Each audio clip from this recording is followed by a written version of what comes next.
Bismillahirrahmanirrahim. Assalamualaikum warahmatullahi wabarakatuh. Perkenalkan, nama saya Yuni Dea Utari. Di sini saya akan mempresentasikan hasil dari proposal penelitian saya, yang mana penelitian saya ini berjudul tentang pelaksanaan Undang-Undang Nomor 8 Tahun 1999 dalam pandemi COVID terhadap jual beli gas LPG 3 kilo menurut syariah di Kecamatan Kalis. Adapun latar belakang dari pelaksanaan Undang-Undang Nomor 8 Tahun 1999 ini adalah merupakan undang-undang tentang perlindungan konsumen, yang mana perlindungan konsumen banyak sekali terjadi permasalahan di Indonesia ini. Makanya saya sebagai penelitian mengambil salah satu judul tersebut, apalagi tentang jual beli gas LPG 3 kilogram, yang mana permasalahan tersebut banyak sekali yang terjadi. Para konsumen banyak sekali mengeluh tentang gas-gas 3 kilo tersebut. Yang mana permasalahannya yang pertama itu adanya kenaikan harga gas LPG 3 kilo yang terkadang naik, terkadang turun. Hal ini meresahkan konsumen sendiri, yang mana bukan hanya naik, tetapi sulit juga mendapatkan gas LPG tersebut.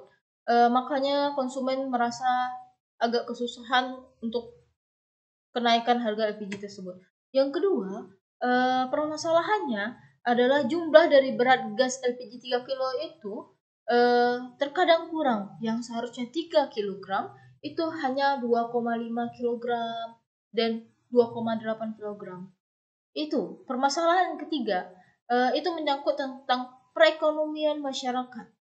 Yang mana di pandemi COVID ini kita lihat bahwa perekonomian masyarakat itu menurun drastis. Terkadang ada yang berhenti bekerja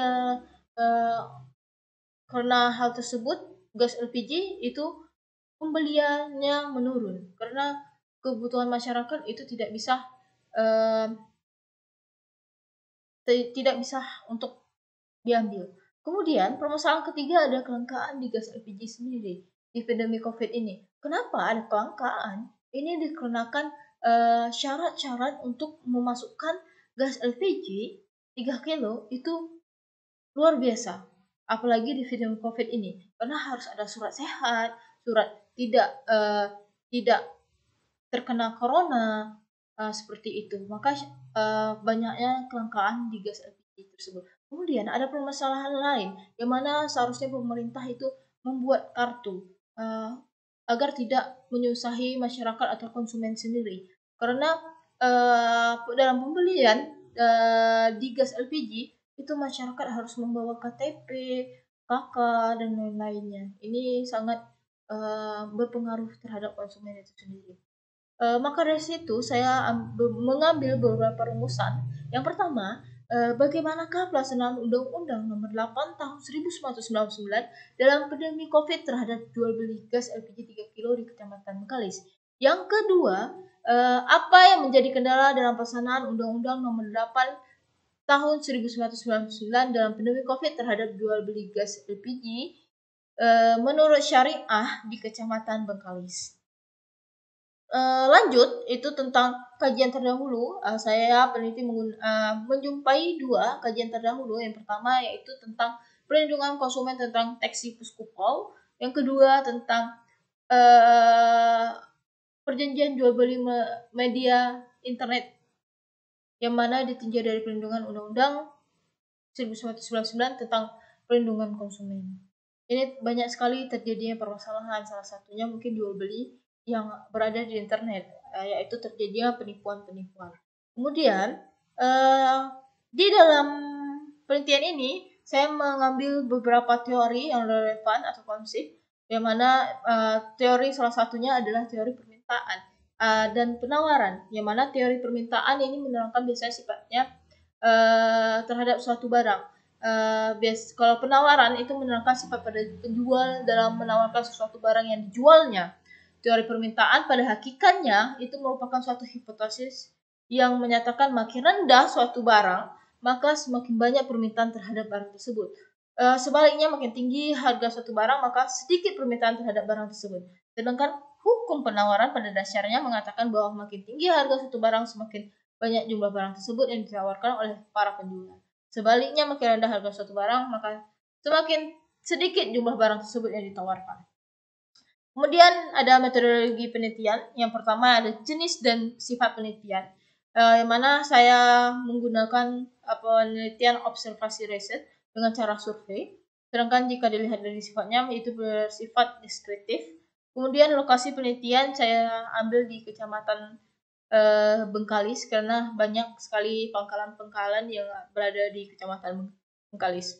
Kemudian populasi dan responden itu saya menggunakan 4 populasi, yang mana di Dinas Perindustrian dan Perdagangan itu jelas bahwa semua perdagangan atau perindustrian itu ada di Dinas Perindustrian dan Perdagangan.